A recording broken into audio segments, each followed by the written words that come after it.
조갑제 TV 시청자 여러분 안녕하십니까? 2025년 6월 3일 정오입니다.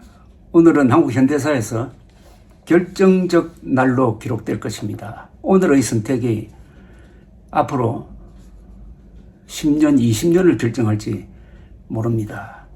오늘 이재명 더불어민주당 대통령 후보가 수백만 표 차이로 제21대 대통령에 당선될 가능성이 거의 확실합니다. 표차가 어느 정도 되느냐. 제가 수백만 표 차이라고 했는데 저는 한 400만 표 전후로 봅니다. 400만 표 전후면은 약 12% 전후의 표차로 압승을 한다는 이야기죠. 김문수 후보를 누른다는 이야기입니다. 하나 궁금한 것은 이준석 후보가 완주를 했는데 그 득표율이 10%를 넘길 거냐 하는 것이죠. 저는 10%를 넘길 것으로 희망을 합니다. 정오 현재 오늘 투표율이 발표가 되었습니다. 정오 현재 오늘 투표율입니다. 사전 투표 이틀 동안 한 것을 빼고 오늘 정오 현재 22.9%입니다. 요 22.9%를 요 앞에 이틀 동안 사전 투표 한 것하고 합산을 하면은 약 58%입니다. 이미 약 58% 되는 유권자가 투표를 했다 이겁니다. 근데 앞으로 8시간 남았습니다. 아마도 한 80%에 육박하는 높은 투표율이 나오지 않을까 생각됩니다. 2022년 3월 9일에 있었던 제20대 대통령 선거 때는 약 77%가 투표를 했습니다. 투표한 사람은 약 3,300만 명이었습니다. 오늘 투표율을 이렇게 각 시도별로 분류를 하면 이렇습니다. 전국 평균은 22.9%, 서울은 21.9%, 부산은 22.8%, 전국 평균과 서울, 부산은 비슷합니다. 대구는 28.7%, 매우 높은 것으로 나오지만은 사전 투표율은 낮았습니다. 그러니까 지금 보수 성향 분들이 사전투표하면은 표를 도둑 맞는다는 그런 음모론에 넘어간 것도 있고 해가지고 본투표를 선호하는 이유가 대구에서 28.7%의 높은 본투표율로 나타났습니다. 인천은 22.7%, 전국 평균과 거의 같습니다. 광주는 16.3%로 매우 낮습니다. 이미 광주는 호남지방은 사전투표에 많이 참여를 했으니까 오늘은 이렇게 낮을 수밖에 없습니다.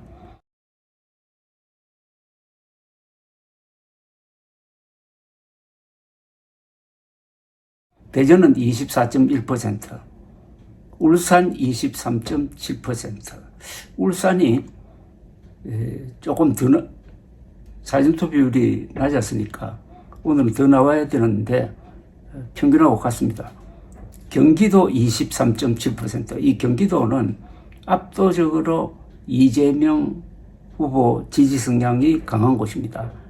전국 평균과 같습니다. 충북 23.6%, 전국 평균과 비슷합니다. 충남 24.2%, 전국 평균과 비슷합니다. 전남 15%, 전국 평균보다 매우 낮습니다.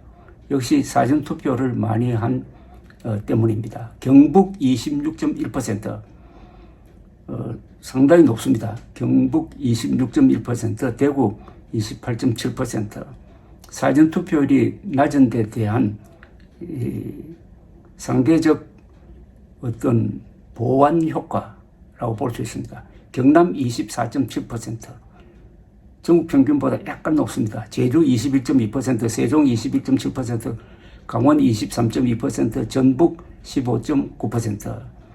호남지방은 전북 15.9%, 전남 15%, 광주 16.3%로서 20%를 밑돕니다. 그도 말씀드리지만은 사전 투표를 많이 한 결과라고 볼 수가 있습니다.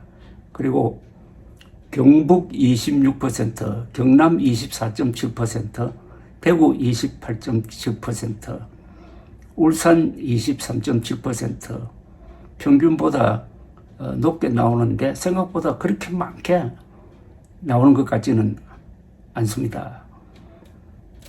이렇게 해가지고 현재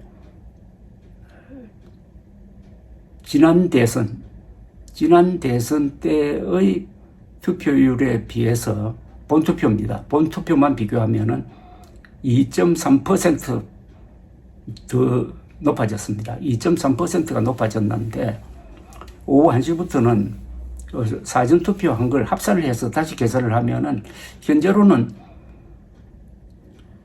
지난 대선과 현재로는 좀 비슷한 것 같습니다. 어찌되었든 이번 투표에 참여하는 사람이 3천만 명은 넘을 것 같습니다. 3천만 명 이상이 투표하고 이재명 1위, 2위 김문수 격차가 10% 내외로 된다면은 이재명 후보는 300만 표 차이 이상, 그러니까 수백만 표 차이라고 뭐 이렇게 뭉뚱그려 설명하면은 수백만 표 차이로 아주 압승을 통해서 이제 대통령이 되고, 내일 오전 중에 중앙선거관리위원회가 당선장을 이재명 후보에게 주는 즉시 이재명 후보는 대통령이 됩니다. 이재명 대통령이 되고 내일 오전에 국회에서 간소한 취임식을 올린다고 합니다. 이 조기 대선은 보궐선거 형식이 있어가지고 이 취임 준비 기간이 없습니다. 이게 좀 문제라고 볼 수가 있습니다. 어쨌든 이제 6개월 동안 계속되었던 윤석열 계엄 사태로 인한 국가 비상사태는 오늘로서 일단락되고 대한민국은 새로운 대통령을 뽑아서 새로운 길을 걷게 되었습니다. 한국의 대통령은 삼관왕입니다. 행정부의 수장이고 국군 통수권자고 대외적으로 국가를 대표하는 국가 원수인데 이재명 후보는 대통령이 될 경우에 그게 더해가지고 압도적인 국회 의석수를 갖게 됩니다. 압도적인 국회 의석수.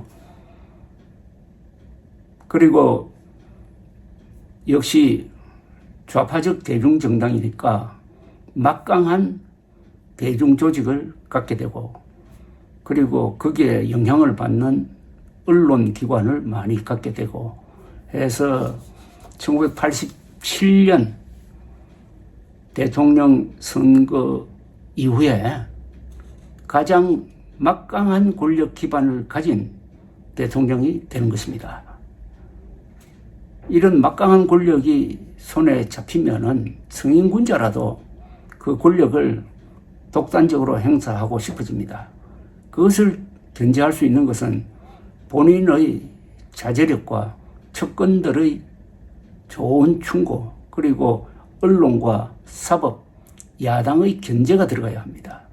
만약 이것을, 이 견제 기능을 하고 있는 이 기구를 이재명 대통령이 막으려고 한다면은 상권 분립이 무너지고 법치도 무너지고 언론의 자유도 손상을 받고 그게 이제 독재화로 가는 길인데, 우리나라 국민들이 이번 계엄 사태를 이렇게 슬기롭게 해결한 그 국민들의 수준으로 봐서 그게 먹히지는 않을 것이라고 생각합니다만은 쓸데없는 잡음을 일으키고 쓸데없는 내분을 일으키는 거죠.